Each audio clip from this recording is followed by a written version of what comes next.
Dogman is a comic book series that was turned into a movie featuring a very silly sense of humor, but it's also full of heart and lightness. But there's a lot hidden beneath all this silliness, things that are actually quite tense and heavy. Do you know what I'm talking about? Huh? You've probably heard the phrase, if you want something done right, do it yourself, at some point in your life, right? Well, that's exactly the main concept behind what Dogman's main villain does to solve his biggest problems. Or rather, his biggest problem, singular, his constant failure to defeat Dogman once and for all. Every one of his plans, attempt after attempt, gets ruined by some stupid mistake or just Dogman's dumb luck. And Petey, the cat, gets tired of this pattern repeating itself. And who wouldn't, right? It's like playing Elden Ring and dying to millennia over and over again. And to make things even worse, or rather, to make things even more complicated, Petey had a useless assistant who only cared about getting paid. Which, if you think about it, kind of makes sense actually. But then Petey realized that the only person who would know exactly how to fix his problems the way he wanted was himself. So he bought a cloning machine online, because that's what you do in a situation like this, right? And he cloned himself as soon as he could, but he didn't read the fine print in the manual, which stated that the clone would be a child, and he'd have to raise it until adulthood. And this moment is a turning point in Petey's life, because it's thanks to Lil Petey, as the clone names himself, that the villainous cat is forced to confront all his personal demons and childhood traumas to avoid causing harm to his cloned kitten.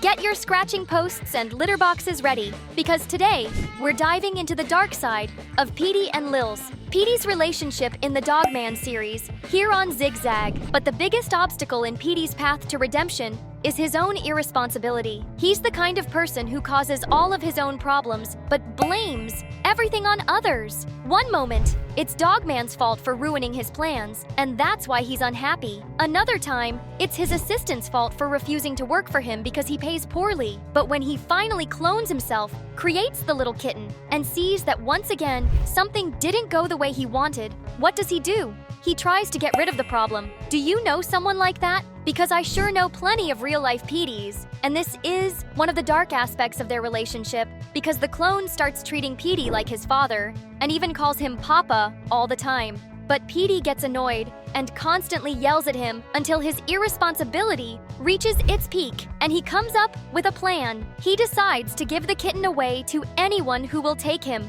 But when he can't find someone, he simply abandons him in the middle of the street. Can you imagine abandoning such a cute little kitten? You have to be really cruel to do something like that, or just really irresponsible, which is the case with Petey, because he likes to think he's super evil, but deep down, he's just a good person still haunted by his past traumas. But things take a more hopeful turn when Dogman finds the abandoned kitten on the street and adopts him, keeping him safe.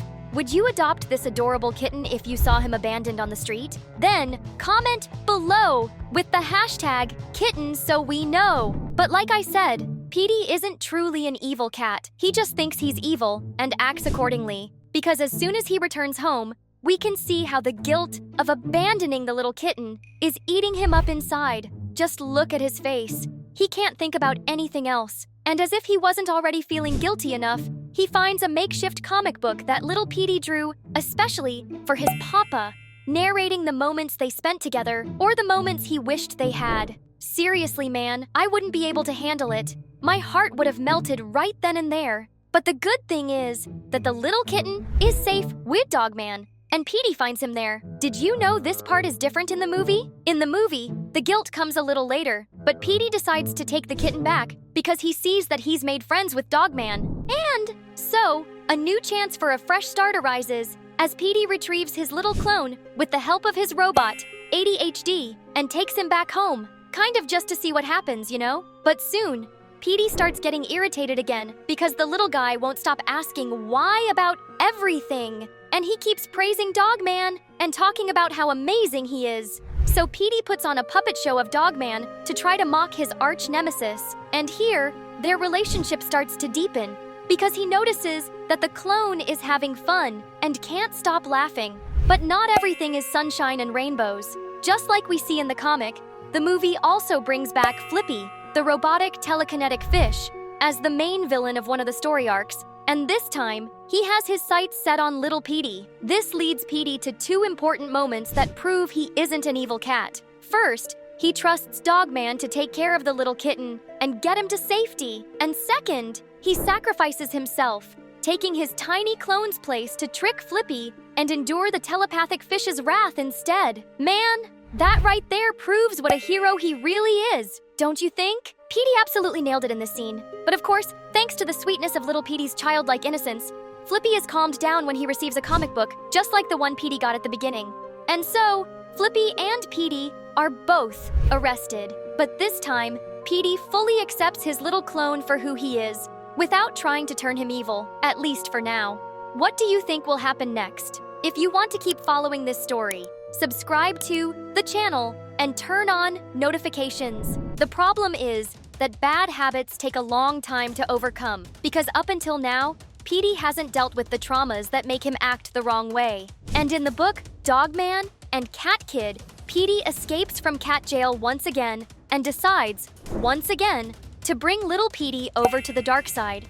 Petey's main argument is that, you're my clone, therefore you're evil because you're just like me. But this is the biggest irony that shows just how deep Dav Pilkey's writing is in these comics. If two beings are truly the same because they're clones, and the clone is still a kitten who doesn't feel evil at all, then that means Petey is also good at his core. It's just that he's been through a lot of bad things in life. The proof of this is that when Petey was a kitten, he was a scout who literally won awards for his good deeds. And the first moment that made him suffer to the point of wanting to do bad things was when Piggy, Crunky, and Bub betrayed him during a scouting mission in the book Lord of the Fleas.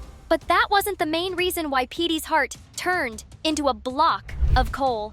Piggy's betrayal was only the beginning, because something much worse happened afterward, something so bad that it turned Petey into a villain, and later led him to make the same mistake in the future. When remembering these stories, in the book For Whom the Ball Rolls, Petey finally decides to open up to his clone, whom he now calls his son, and tells him his whole story. With a few interruptions along the way, of course, he realized that this feeling of betrayal, which started with the prank pulled by Piggy, became the defining theme of his entire life. And it only grew stronger after his own father, Crud the cat, abandoned him and his mother when he was still just a tiny kitten, just like Lil Petey. And that's incredibly sad, because Petey started out as a kind-hearted kitten, but all these heavy events from his childhood led him to create a clone of himself and abandon him the same way his father had abandoned him. So, abandoning his clone was literally the same thing as letting go of the best part of himself, the good part that had died because of past traumas but was restored precisely because of the clone. This is yet another proof that what defines us isn't what happens to us, it's what we choose to do about it, don't you think? Because Petey managed to face his past traumas, accepted that his clone is essential to his own life, and went through an entire transformation arc where he himself became seen as a hero. For real, these DOGMAN books are amazing. I think I'm going to reread everything again. Want to join me?